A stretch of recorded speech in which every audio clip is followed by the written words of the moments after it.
Assalamualaikum warahmatullahi wabarakatuh. Salam sejahtera bagi kita semua. Baik rekan-rekan mahasiswa, sekarang kita akan memasuki sesi kedua dari pembahasan mengenai risiko psikososial, yaitu bagaimana kita melakukan asesmen atau pengukuran terhadap risiko psikososial tersebut. Seperti kita ketahui bahwa bahaya psikososial itu dapat bersumber dari organisasi kerja itu sendiri, kemudian desain pekerjaan atau work design, kondisi lingkungan kerja, kemudian bagaimana hubungan antar sesama pekerja, kemudian juga kondisi organisasi dari perusahaan tersebut. Berikut ini merupakan dari sekian banyak sumber-sumber yang bisa kita ketahui, bisa kita lihat, kita bisa pahami sebagai bahaya psikososial. Dari beberapa bahaya yang ada dari penelitian-penelitian sebelumnya, itu ada penelitian yang dilakukan oleh Simon Fraser dari University of Kanada. Dia meneliti mengenai bahaya-bahaya psikososial yang ada di tempat kerja, yaitu mulai dari dukungan sosial, kemudian kultur organisasi, kepemimpinan, ada permasalahan terkait dengan saling menghormati, saling menghargai di antara pekerja, kemudian juga terkait dengan masalah kompetensi, kemudian juga masalah reward, terus juga mengenai keterlibatan pekerja, terkait lagi dengan masalah kenyamanan dalam bekerja. Ini ada sekitar 13 hal yang diteliti oleh Simon dalam rangka meneliti mengenai bahaya psikososial yang ada di tempat kerja. Ada beberapa penelitian lain lagi yang bisa kita lihat, ya, artinya bahwa terkait dengan sifat dari bahaya psikososial tersebut yang artinya dinamis dan unik, itu dapat kita bayangkan bahwa di setiap tempat bisa saja aspek-aspek tersebut menjadi bahaya, ada pula yang tidak. Artinya di setiap tempat ada kemungkinan tidak sama sumber-sumber bahayanya. Seperti ada juga peneliti lain yang meneliti tentang masalah konflik, masalah kontrol pekerjaan, shift kerja, kepemimpinan dan lain sebagainya. Ini merupakan bahaya-bahaya psikososial yang teridentifikasi di tempat kerja. Yang sifatnya individu juga sangat dimungkinkan diteliti. Artinya pada saat kita bicara bahwa sumber dari bahaya psikososial itu tidak hanya di tempat kerja saja, namun bisa berasal dari lingkungan rumah, terus juga dari lingkungan sosial, kemudian dari tempat kerja itu sendiri, dan yang terakhir dari diri individu. Dari diri individu mungkin ada beberapa hal yang bisa dijadikan sebagai sumber dari bahaya psikososial tersebut. Pertama terkait dengan rasa marah yang terkait dengan emosional. Kemudian juga masalah fatigue, kecemasan. Kemudian juga bicara tentang kepuasan kerja, terus juga bisa juga yang terkait dengan kapabilitas si pekerja itu terkait dengan pekerjaannya. Artinya terkait dengan prestise dia, apa yang dia cari, mana kerja dan lain sebagainya. Nah, ini yang hal-hal yang sifatnya individu memang akan sangat bervariasi sekali, ya, artinya tidak sama setiap orang, sehingga dalam melakukan identifikasi penentuan dari aspek-aspek yang menjadi sumber bahaya psikososial, memang sebaiknya kita melakukan asesmen awal untuk melakukan identifikasi hal-hal apa saja atau sumber-sumber apa saja yang dirasakan sebagai sumber bahaya psikososial. Ini yang menjadi penting pada saat kita ingin melakukan pengukuran atau melakukan asesmen terhadap bahaya psikososial di tempat kerja. Kemudian juga terkait dengan asesmen, mungkin hal yang harus kita ingat, ya, supaya tidak lupa bahwa dalam melakukan asesmen, kaidah-kaidah terkait dengan metodologi ilmiah itu juga harus kita perhatikan, karena jangan sampai nanti kita salah dalam melakukan pengukuran, salah dalam melakukan identifikasi, nanti bisa salah dalam melakukan interpretasi. Sehingga pada saat kita membuat program-program intervensi, itu juga akan salah juga kalau memang kita tidak kurang tepat dalam menentukan metodologi yang seperti apa. Ada beberapa hal yang harus kita perhatikan pada saat kita ingin melakukan asesmen risiko psikososial. Pertama, apa yang ingin kita ukur? Konsep dari pengukuran risiko psikososial seperti apa yang kita mau identifikasi? Berarti kita harus pastikan dulu ada penelitian awal, ada elisitasi yang terkait dengan yang apa menjadi sumber-sumber. Kemudian terkait dengan instrumen yang kita ingin gunakan, karena setiap instrumen pasti memiliki kekhasan, artinya sangat tergantung dengan teori yang digunakan, yang dipakai untuk menganalisis risiko psikososial tersebut. Artinya Ini tergantung dari data yang kita dapat berdasarkan konsep yang kita mau ukur. Dari elisitasi yang langkah yang pertama tadi saya sampaikan, kita baru bisa menentukan teori yang kita gunakan. Sehingga kalau memang kita harus mendevelop instrumen tersebut, kita bisa sesuaikan. Namun kalau kita ada alat yang sifatnya generik, itu bisa kita lakukan adaptasi tergantung dengan teori yang sesuai dengan yang kita akan gunakan. Yang ketiga, yang tidak kalah penting adalah masalah sampling. Karena bicara sampling itu nanti terkait dengan masalah kita mengambil kesimpulan dari hasil penelitian yang kita lakukan atau asesmen yang kita lakukan. Yang perlu dipahami di sini adalah bahwa bicara tentang risiko sosial, maka kita harus bisa mendapatkan data dari setiap orang. Karena setiap orang mengalami persepsi yang berbeda-beda terhadap bias psikososial yang ada. Namun pada akhirnya kita harus bisa menyimpulkan secara umum tingkat risiko psikososialnya seperti apa, karena dengan nanti kita akan bahas pengukuran risknya. Artinya kita ujung-ujungnya adalah pada saat kita mengukur risk biasanya bisa kita harus sampai pada pembuatan risk matrix seperti itu, seperti risiko-risiko yang seperti bahaya fisik, kimia dan lain sebagainya. Terus juga yang isu yang keempat menurut saya perlu diperhatikan adalah masalah interpretasi. Karena ini interpretasi untuk bicara risiko psikososial, kita bicara pada tataran individu dan tataran kelompok. Ini yang harus dipahami agar jangan sampai nanti kita salah menarik kesimpulan yang sifatnya individu ke dalam kelompok. Artinya hal-hal yang terkait di individu kita identifikasi mana yang bisa mewakili atau bisa kita tarik sebagai gambaran dari tingkat risiko psikososial dalam konteks kelompok. Nah, dari situ kita beranjak selanjutnya adalah mengenai bagaimana sih pengukuran risknya itu sendiri. Seperti pengukuran risiko yang lainnya, ya kaidah-kaidah dalam pengukuran risiko psikososial itu harus mengacu juga, harus mereverse juga kepada hal-hal yang terkait dengan pengukuran risiko pada umumnya. Artinya kita bicara terminologi tentang frekuensi, probabilitas, severity atau keparahan, terus likelihood, dan durasi dan lain sebagainya, itu komponen-komponen yang memang selalu ada pada saat kita menghitung sebuah risk atau sebuah risiko. Nah, ini yang perlu dipahami juga bahwa memang pengukuran terhadap risiko psikososial masih belum banyak dilakukan. Namun pada prinsipnya penghitungan risk pada risiko sosial dengan risk yang lainnya itu sama seperti itu. Di sini mungkin saya akan coba kemukakan pengukuran risiko psikososial yang minimal setelah mendekati konsep pengukuran risk yang ada pada umumnya. Di sini saya ambil 3 dimensi yang bisa dijadikan patokan atau acuan kita dalam mengukur risiko psikososial di tempat kerja. Pertama, berdasarkan aspek intensitas dari seberapa besar sumber risiko psikososial itu dirasakan sebagai suatu masalah, apakah berat atau ringan seperti itu. Jadi terkait dengan intensity of magnitude-nya dari setiap suatu sumber bahaya psikososial. Kemudian juga dilihat berdasarkan aspek frekuensi. Artinya seberapa sering sih? Semakin sering dia mengalami permasalahan tersebut atau terpapar dengan bahaya tersebut, maka semakin tinggi tingkat risikonya. Kemudian juga dimensi durasi. Durasi itu mungkin lebih kepada berapa lama sih dia. Artinya semakin lama ya semakin tinggi tingkat risikonya. Artinya kalau kita gabungkan ketiga dimensi tersebut, bicara seberapa besar masalahnya, artinya kita bicara berat atau ringan.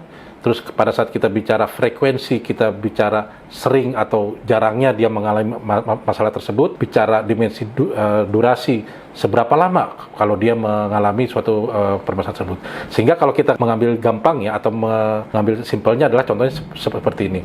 Jika seseorang mengalami masalah A, yang kita ukur adalah seberapa besar itu dirasakan oleh si individu itu, masalah A tersebut.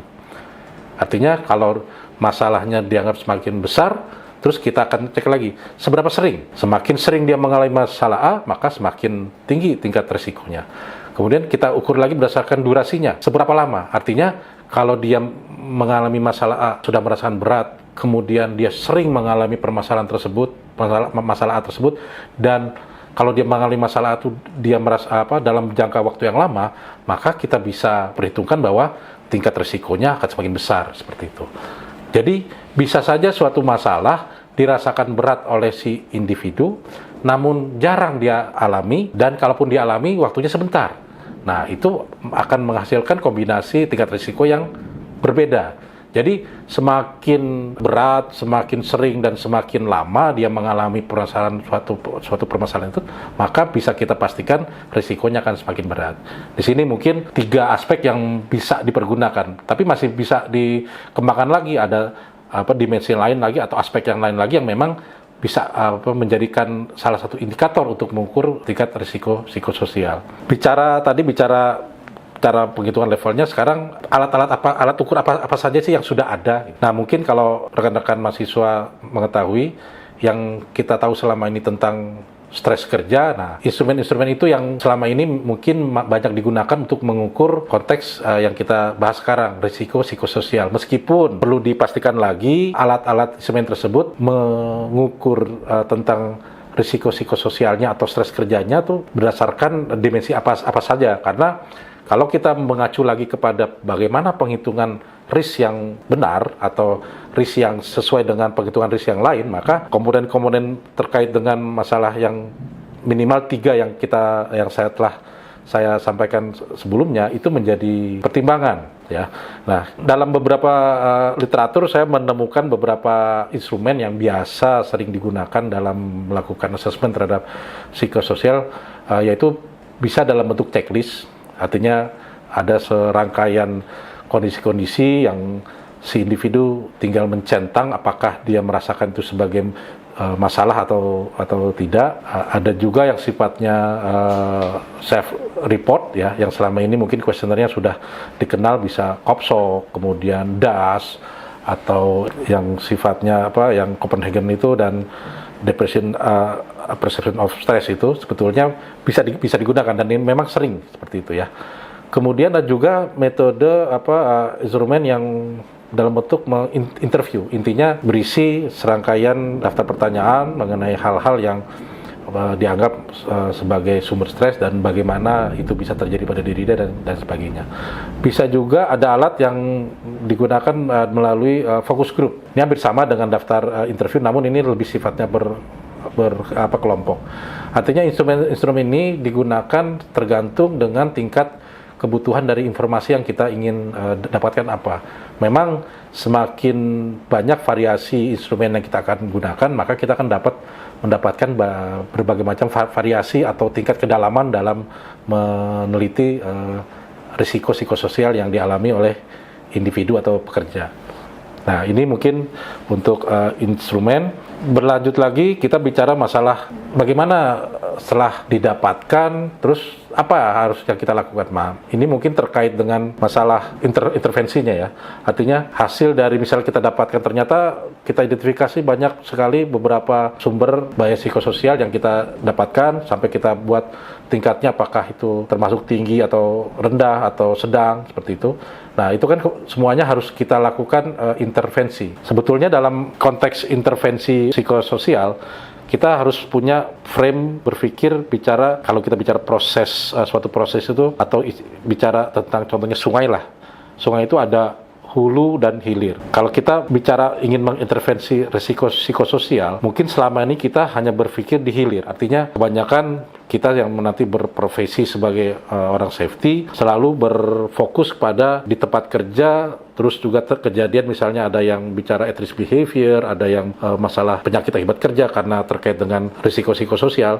Itu sebetulnya kita bicara pada level hilir gitu. Sedangkan kalau kita tarik proses organisasi, biasanya kan dimulai dari hulu. Artinya pada saat si pekerja atau individu itu akan memasuki atau akan mulai kerja, biasanya kan ada proses di hulu, ada seleksi, ada rekrutmen.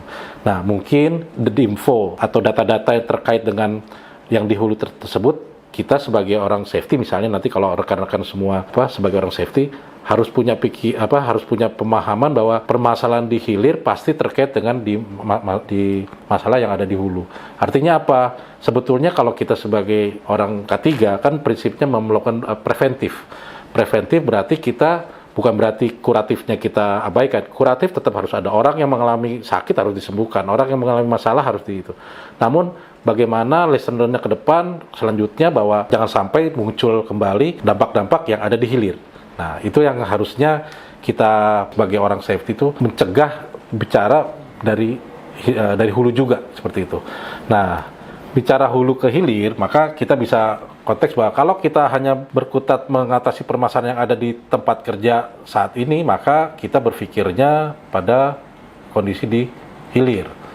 Kita harus akan melakukan kuratif, dan itu akan terjadi berulang-ulang. Kalau kita berpikirnya ada di hulu, pada saat kita bicara tentang orang itu data-data awalnya seperti apa, MCU-nya dulu waktu masuk seperti apa misalnya, kita bicara preventif. Nah, karena apa? Kalau dengan data-data itu kita bisa melakukan tindakan untuk melakukan pencegahan, sehingga di hilir itu kita akan mengurangi dampaknya. Di perusahaan banyak sekali program-program yang bisa dilakukan terkait dengan kita pencegahannya di hulu atau di hilir, yang pasti akan melibatkan unit-unit lain, pasti, karena teman-teman atau rekan-rekan yang berfungsi sebagai HSE tidak bisa berjalan sendiri, karena bicara pada saat ke hulu maka akan terkait dengan unit-unit kerja yang lain.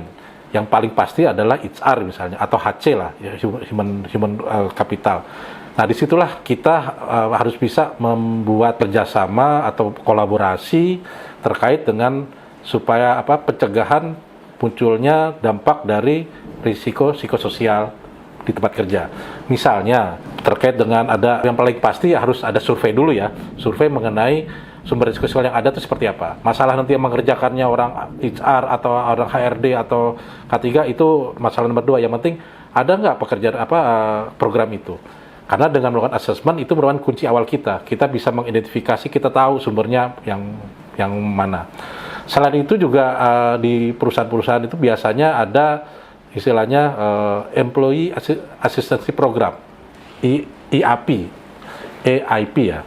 Nah, itu sebenarnya program yang dilakukan biasanya dilakukan oleh HRD, mencakup hal-hal yang terkait dengan masalah yang paling sering dikenal memang stres kerja. Orang sedang stres atau galau atau sedang ada masalah sehingga dia sulit berkomunikasi dan berdampak di tempat kerja.